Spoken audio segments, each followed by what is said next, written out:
neza. Turashima ko turonsa akanya kandi gusubira kuza no gusangira namwe. Nashaka nsabe umutambukanyi wanje yamye ashigikira kuva tutaragira na mariage. Agomba mvuge ngo kuva twubatse twazananye ngaha gutangura ishengero, hanyuma ntitwari bwagire mariage. Hama twarafashanya muri korale. Muri korale kuko twaba muri korale, twaba muri protocole, twaba mu ivugabutumwa, twaba muri vyose. Hanyuma ndibuka yuko ataraza amajwi je nahora ndi conducteur wa korale. Rero naca ndamwigisha kuvuga neza ijwi rya kabiri, ararizi. Hanyuma rero kumwigisha ntivyahereye muri korale, none munsi birabandanya. Rero nkuko yanshigikiye kuva tutarubaka, n'ubu turi kumwe mu bikorwa c'Imana kandi Imana ikwitugirira neza. Nashaka namuha akanya abaramutse, afise ikintu ku mutima agisangize. Karibu. Haleluya! Imana ishimwe cyane. Reka mpere aho yatanguriye. Yavuze ngo twatanguranye ngo kuva kera, ngo ndamushigikira kuva kera. Nanjye ndabasaba ngo mushishikare kunsengera. Imana ishimwe cyane. Itanguriro burya ni ryiza, ariko iherezo niryo rikomeye gusumba. Imana izidushoboze kuzoshika imbere y'umwami tugishigikiranye nk'uko. Imana ihabwe icubahiro. Ndabagumbiriye mwese Yesu abaho umugisha cyane. Turabakunda iyo turi hariya mu maramvya n'amahoro. Imana ihimbazwe cyane. Rero muri ayo mezi arenga nk'abiri canke novuga mu misi iheze, hari ikintu Imana yanyigishije numva ngomba kubasangiza. Imana ishimwe cyane. Ni jambo dusoma muri Timoteyo wa 2 gice ca 2 umurongo wa 5. N'amajambo Paulo ariko arabwira umuhungu wiwe Timoteyo, ariko aramukomeza mu vy'intambara no mu bihe bigoye ashobora kuba yariko aracamwo canke ariko aramutegura azoshobora gucamwo. Uyu murongo narawusomye numva mbere mushasha. Burya ijambo ry'Imana turarisoma rikatubera rishasha. Haravuga ngo kandi, Timoteyo wa 2 gice ca 2 umurongo wa 5. Haravuga ngo kandi iyo umuntu arushanywa nahabwa igitsibo shiti arushanijwe nk'uko vyagezwe. Ngo kandi iyo umuntu arushanywa nahabwa igitsibo shiti arushanijwe nk'uko vyagezwe.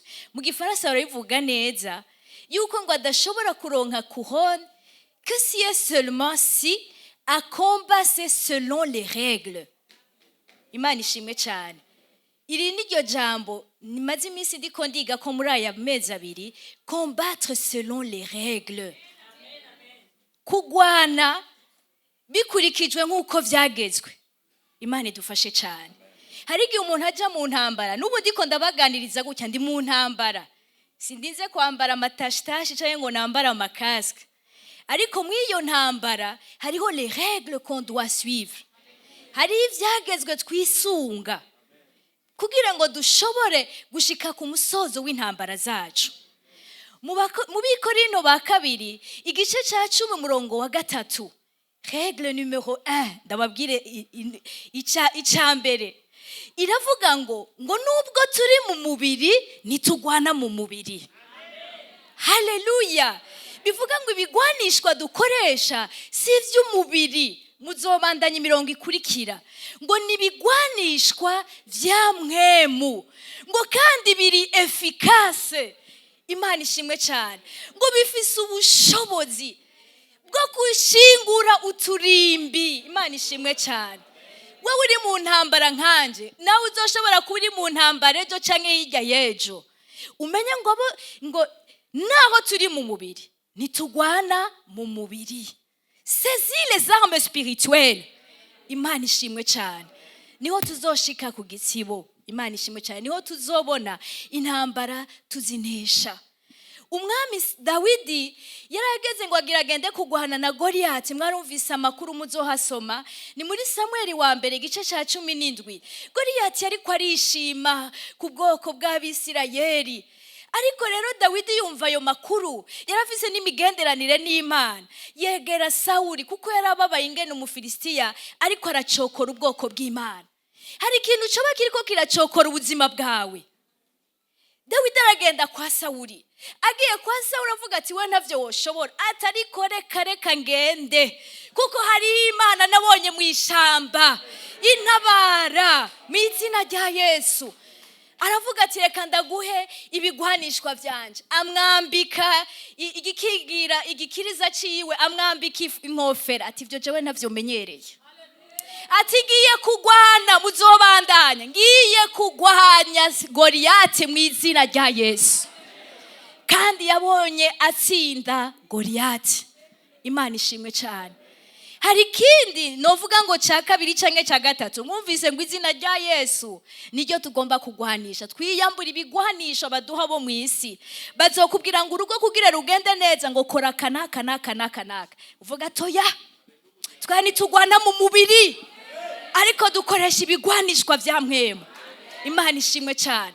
Hari ivyiyumviro, hari kirere, saisis les armes spirituelles et combat selon les règles. Haleluya. Imana himbazwe cyane. Ikindi ca gatatu nico twakoresheje, hari intambara twahitiyemo mu misi iheze, twitojeje n'umuryango wanje. Namwe reka ndabahe umutima uri mu ntambara kandi uguha kunesha. Ni jambo riri muri Yesaya igice ca 30 umurongo wa 15. Bamwe muri mwege murarizi. Haravuga ngo umwami uhoraho, uwera w'Abisirayeli, uko niko yari yaravuze. Yavuze gute? Ngo muguhindukira no mugutekana niho muzokirira. Mugutekereza no mu vyizigiro niho muzohegwa inkomezi. Imana ishimwe cyane. Iki kigwanishwa bene umutima narabonye udutabara mu muryango. Dans le calme et la tranquillité. Utekane mwene data. Hari ibihuhusi, ariko koresha bya bikoresho vya mwemu, muzobisanga no mu Befesi igice ca 6. Hanyuma uje mu mutima wo gutekana, urorere gutabagwa kw'Imana. Imana ishimwe cyane.